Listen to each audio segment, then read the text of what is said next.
नमस्कार दोस्तों, स्वागत है आपका आज के मुख्य समाचारों की वीडियो में। जी हां दोस्तों, यहां पर आपको देखने को मिलेगी सुबह से लेकर शाम तक की सारी के सारी बड़ी खबरें, मुख्य समाचार, ब्रेकिंग न्यूज अपडेट के रूप में।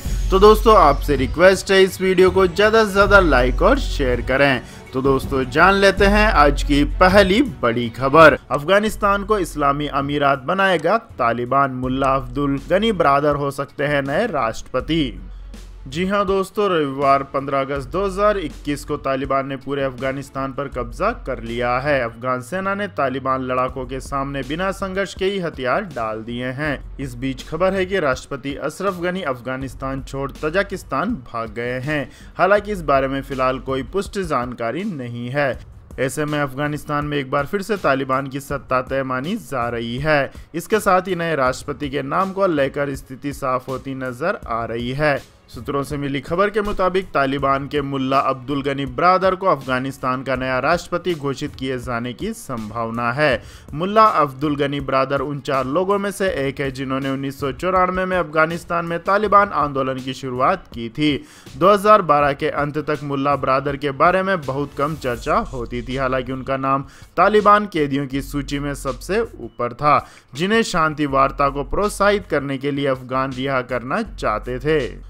हालांकि तालिबान के साथ डील होने के बाद पाकिस्तानी सरकार ने 2018 में उन्हें रिहा कर दिया था, लेकिन यह स्पष्ट नहीं किया गया था कि उसे पाकिस्तान में रखा जाएगा या फिर किसी तीसरे देश में भेजा जाएगा।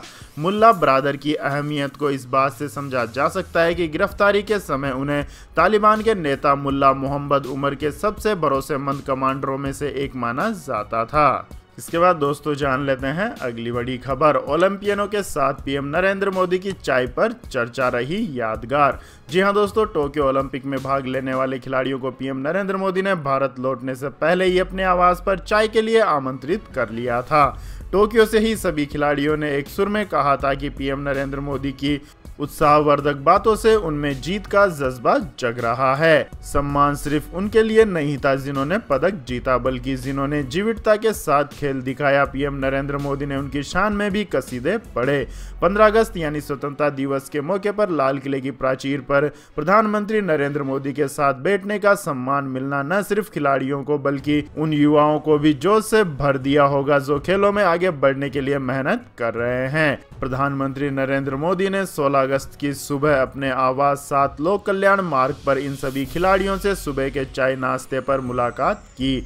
आलम यह था कि खिलाड़ियों से ज्यादा जोश पीएम नरेंद्र मोदी में नजर आ रहा था। उन्होंने खिलाड़ियों के साथ जमकर बातें की, हंसी मजाक भी किया, साथ ही थोड़ा नसीहतों का पिटारा भी खिलाड़ियों के लिए खोला ताकि वो अपने क्षेत्र में रोल मॉडल बनकर उभरे।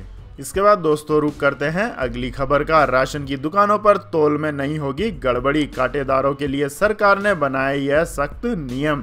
जी हां दोस्तों, अगर आप भी राशन कार्ड के तहत खाद्यान्न लेते हैं तो आपके लिए खुशखबरी है। अब कांटेदार राशन की दुकान पर घटतौली नहीं कर पाएंगे। राष्ट्रीय खाद्य सुरक्षा कानून के तहत लाभार्थियों को सही मात्रा में खाद्यान्न मिले, इसके लिए केंद्र सरकार ने राशन की दुकानों पर इलेक्ट्रॉनिक पॉइंट ऑफ सेल उपकरणों को इलेक्ट्रॉनिक तराजू के साथ जोड़े जाने के लिए खाद्य सुरक्षा कानून नियमों में संशोधन किया है। सरकार ने यह सख्ती लाभार्थियों के लिए खाद्यान्न तौलते समय राशन की दुकानों में पारदर्शिता बढ़ाने और घटतौली रोकने के लिए यह कदम उठाया है। सरकार का कहना है कि यह संशोधन एनएफएसए के तहत लक्षित सार्वजनिक वितरण प्रणाली के संचालन की पारदर्शिता में सुधार के माध्यम से अधिनियम की धारा 12 के तहत खाद्यान्न तौल में सुधार प्रक्रिया को और आगे बढ़ाने का एक प्रयास है।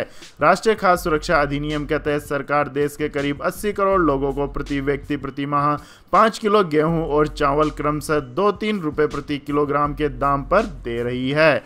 इसके बाद दोस्तों जान लेते हैं अगली बड़ी खबर। सपा सांसद ने तालिबान की तारीफ में पढ़े कसीदे, बोले रूस और अमेरिका तक को भगाया। जी हां दोस्तों, अफगानिस्तान पर तालिबानी कब्जे से पूरी दुनिया चिंतित है और सभी देश अपने नागरिकों को वहां से निकालने में जुट गए हैं। तालिबान के शासन के बाद अफगानिस्तान के हालात पर सभी की नजर है और लोगों को डर है कि वहां फिर से क्रूरता का दौर शुरू हो जाएगा। लेकिन इस बीच भारत में समाजवादी पार्टी के सांसद ने तालिबान की तारीफ में कसीदे पढ़ दिए हैं। यूपी के संभल से समाजवादी पार्टी के सांसद शफीकुर रहमान बर्क ने अफगानिस्तान पर तालिबान के कब्जे को लेकर लेकर हैरान करने वाला बयान दिया है। सपा सांसद ने कहा कि तालिबान एक ताकत है। तालिबान ने अपने मुल्क में रूस और अमेरिका जैसे मजबूत देशों के पांव तक नहीं जमने दिए।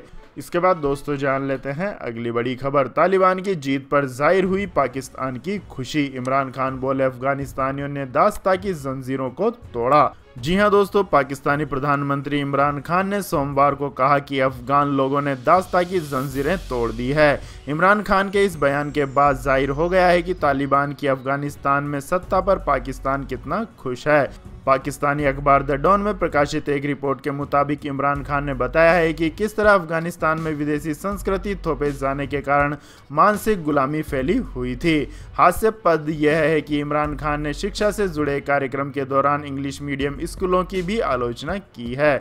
उन्होंने इन स्कूलों को दूसरे की संस्कृति बताया है। उन्होंने कहा कि जब आप दूसरों का कल्चर अपनाते हैं तो ये भरोसा करने लगते हैं कि वो आपसे ज़्यादा काबिल है। आपको बता दें दोस्तों, पाकिस्तान को लेकर माना जा रहा है कि वो भी तालिबान सरकार को मान्यता दे सकता है। वैसे भी तालिबान का मुख्यालय पाकिस्तान में ही है। ऐसे में पाकिस्तान का तालिबान को समर्थन जगजाहिर है। कुछ दिनों पहले भारतीय विदेश मंत्रालय ने अफगानिस्तान में हो रही हिंसा के पीछे पाकिस्तान से मिल रहे समर्थन को जिम्मेदार ठहराया था। मंत्रालय ने कहा था कि दुनिया को पता है कि तालिबान को पाकिस्तान के जिहादियों और आतंकवादियों का समर्थन मिल रहा है। दुनिया इससे वाकिफ है और ये बताने की जरूरत नहीं है। इसके बाद दोस्तों जान लेते हैं अगली बड़ी खबर। टैक्स पेयर्स के लिए है अच्छी खबर। वित्त मंत्री निर्मला सीतारमण ने कहा बहुत जल्द दूर होगी नए इनकम टैक्स पोर्टल की सभी दिक्कतें। जी हां दोस्तों, इनकम टैक्स डिपार्टमेंट के नए पोर्टल की तकनीकी कमियों को लेकर वित्त मंत्री निर्मला सीतारमण ने कहा है कि नए टैक्स पोर्टल में आ रही समस्याओं को अगले 2 से 3 हफ्तों के भीतर पूरी तरह से दुरुस्त कर लिया जाएगा। इससे पहले देश की प्रमुख सॉफ्टवेयर कंपनी इन्फोसिस ने भी कहा था कि वह इन खामियों को दूर करने के लिए तेजी से काम कर रही है। इसके बाद वित्त मंत्रालय ने जुलाई के आखिरी सप्ताह में उम्मीद जताई कि अगस्त के पहले सप्ताह से पोर्टल सामान्य तौर पर काम करने लगेगा। इसके बाद दोस्तों जानते हैं आज के मौसम अपडेट्स। तो दोस्तों आने वाले 24 घंटों के दौरान मणिपुर, मिजोरम, त्रिपुरा, पश्चिम बंगाल, उड़ीसा के कुछ हिस्सों, तटीय आंध्र प्रदेश, अंडमान और निकोबार द्वीप समूह, छत्तीसगढ़ के कुछ हिस्सों, उत्तरी तेलंगाना, विदर्भ, मराठवाड़ा और पूर्वी मध्य प्रदेश में हल्की से मध्यम बारिश के साथ कुछ स्थानों पर भारी बारिश भी हो सकती है। बिहार और झारखंड में हल्की से मध्यम बारिश के साथ साथ कुछ स्थानों पर तेज बारिश भी हो सकती है। वहीं उत्तर प्रदेश, कोंकण और गोवा के कुछ हिस्सों, तटीय कर्नाटक और केरल में हल्की से मध्यम बारिश की संभावना है। वहीं पश्चिमी हिमालय, मध्य प्रदेश के पश्चिमी और दक्षिणी हिस्सों, आंतरिक कर्नाटक, तमिलनाडु, रायलसीमा और दक्षिणी गुजरात में हल्की बारिश होने की संभावना जताई गई है। इसके बाद दोस्तों जानते हैं आज के सोने और चांदी के भाव। तो दोस्तों भारतीय सराफा बाजार में सोने के भाव में सप्ताह के पहले कारोबारी दिन यानी सोमवार को गिरावट दर्ज की गई। इससे कीमती पीली धातु एक बार फिर 46,000 रुपये प्रति 10 ग्राम के नीचे पहुंच गई है। वहीं चांदी की कीमत में आज जबरदस्त कमी आई है। पिछले कारोबारी सत्र के दौरान दिल्ली सराफा बाजार में सोना 46,002 रुपये प्रति 10 ग्राम पर बंद हुआ, तो वहीं चांदी 61,974 रुपये प्रति किलोग्राम पर बंद हुई थी। अंतर्राष्ट्रीय बाजार में भी आज सोने के दाम घट गए हैं, जबकि चांदी में खास बदलाव नहीं हुआ है। इसके बाद दोस्तों जान लेते हैं अगली बड़ी खबर। अफगानिस्तान में तालिबान सरकार को मान्यता देंगे चीन समेत यह 4 देश। जी हां दोस्तों, आतंकी संगठन तालिबान ने अब अफगानिस्तान पर कब्जा कर लिया है। एक आतंकी संगठन की सरकार को मान्यता देने को लेकर वैश्विक रूप से अफवाहों की स्थिति बनी हुई है, लेकिन जिस तरह के हालात दिखाई दे रहे हैं उनमें कुछ देश तालिबानी सरकार को मान्यता देने में नरम रुख अपनाते दिख रहे हैं। खबर आई है कि चीन, रूस, तुर्की और पाकिस्तान जैसे देश काबुल में अपना दूतावास नहीं बंद करेंगे। ये चारों देश अपना दूतावास तालिबान सरकार में भी पूर्ववत चलाते रहेंगे। इसी बीच चीन ने सोमवार को स्पष्ट कर दिया है कि वे तालिबान सरकार से दोस्ताना रिश्ते रखना चाहता है। समाचार एजेंसी AFP के अनुसार चीन ने कहा कि अफगानिस्तान तालिबान के साथ मैत्रीपूर्ण संबंध बनाने को तैयार है। तालिबान के कब्जे के बाद ये चीन की ओर से पहली टिप्पणी है। वहीं रूस की तरफ से कहा गया है कि यह तालिबान के व्यवहार पर निर्भर करेगा कि उसे मान्यता दी जाए या नहीं। इसके बाद दोस्तों जान लेते हैं अगली बड़ी खबर। ओला इलेक्ट्रिक स्कूटर ओला S1 और S1 Pro लॉन्च। जी हां दोस्तों, ओला इलेक्ट्रिक ने आखिरकार अपना बहुप्रतीक्षित इलेक्ट्रिक स्कूटर लॉन्च कर दिया है। कंपनी ने बीते रविवार को 2 वेरिएंट में अपना इलेक्ट्रिक स्कूटर लॉन्च किया है।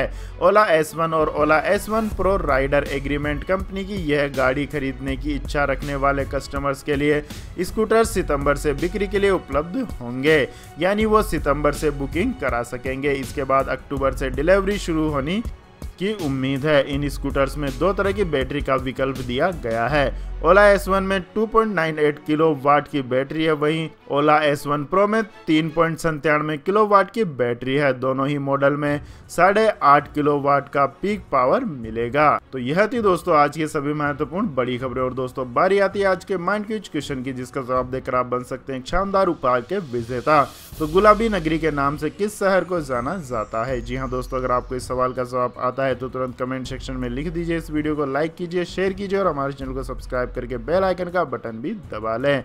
धन्यवाद। जय हिंद, जय भारत, वंदे मातरम।